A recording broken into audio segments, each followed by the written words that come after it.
Tahukah Anda? Kekuatan pangan terbesar dimulai dari dua langkah sederhana yang bisa kita lakukan hari ini juga.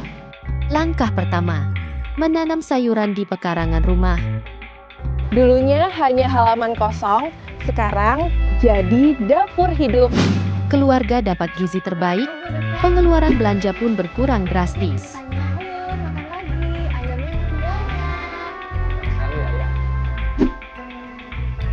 Langkah kedua, mendukung produk pangan lokal kita.